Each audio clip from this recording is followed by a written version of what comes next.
Greetings, YouTubers. Penguin here again, coming to you with another collection video.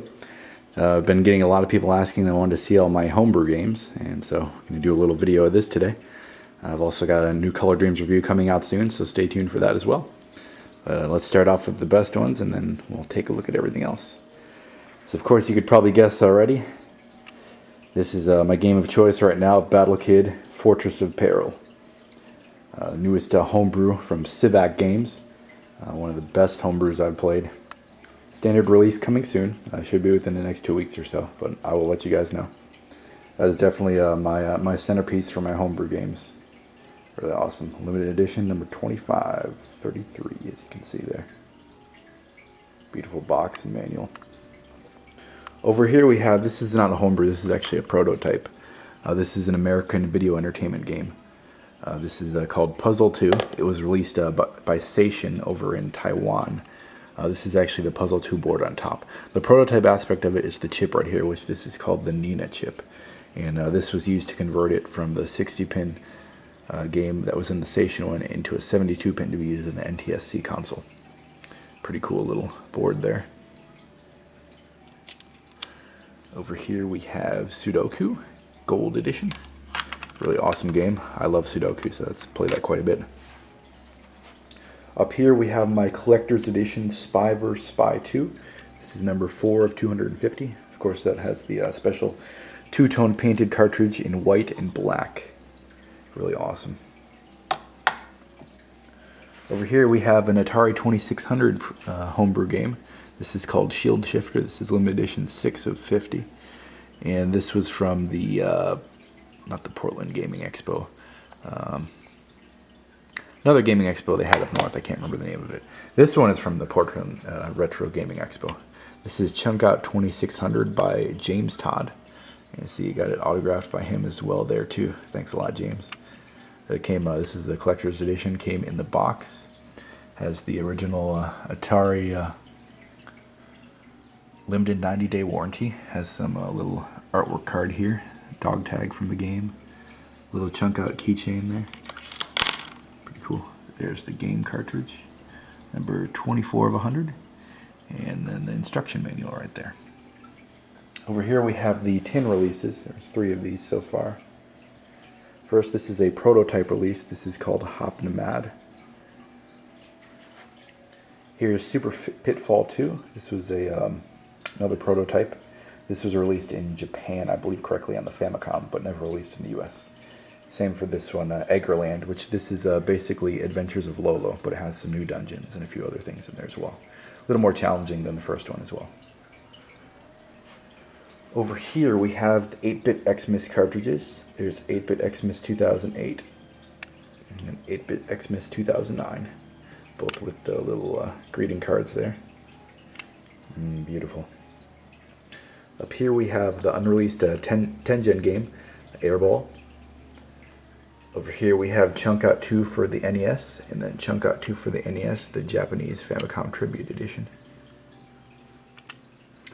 Here we have Exarion 1 and 2, which these were prototype games. Here is a 2-in-1 cartridge, the first 2 games that Civac produced. Gemenim, I think it's called. I can never say that thing right.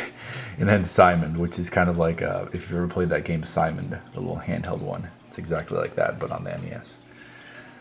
Here we have a Glider, the Flash cartridge, which this is an original Mac-based game that was ported over to the NES. And this is the first flashable NES cartridge where you could upload different maps to play in. Here we have the unreleased prototype Mike Ditka's Big Play Football, which that was from the Age Expo 2008. National Game Depot had released that one. Did a really great job with that. Good old Mike Ditka. Up here we have Pirate Booty, which this is a 4-in-1 compilation of the 3 Panacea games, Hot Slots, Peekaboo Poker, and Bubble Bath Babes. And it also has a extra station game on there called Papylon, which is kind of a shooter. Here we have Mystic Pillars, which this was Civac's 3rd release game before Battle Kid. This is a limited edition. It's a lot like Columns, if you've ever played that on the Genesis. Really fun game. Great music as well. Here's Mike Tyson's Intergalactic Power Punch. This was released as Power Punch 2 on the NES after Nintendo lost the license with Mike Tyson. This prototype was scrapped and was later released on Nintendo Age. This is Dream TR's original prototype. Over here, of course, we have the Nintendo World Championships 1990 reproduction cartridge. Another great one to play with your friends. And then next to it, we have the one that was released after it, the Campus Challenge from 1991. Up here we have Sarah Parker's Pool Challenge, which this was an unreleased American video entertainment game. Original prototype that was released about 2 years ago, I believe. A pretty good pool game. Here we have Stadium Events. This is a April Fool's Day reproduction cartridge from 2008. Someone did a April Fool's thing showing they had a bunch of Stadium Event cartridges, and turned out they were all reproductions that they had made. It's pretty funny. Here we have Knee Snake 2, which this is a lot like Nibbles from the original DOS PC. Fun little game. Tic Tac XO, which is basically tic-tac-toe. Cool little homebrew. Here we have the U-Force Power Games, which if you've seen the Angry Video Games Nerds review on the Nintendo Perpetuals, you obviously would know what the U-Force is. You would move your hands around in it like this, and you could make the NES controller do any of the buttons and movements. This is kind of like the test cartridge that was produced for it, and there's a bunch of different little games that can be used using the U-Force with it.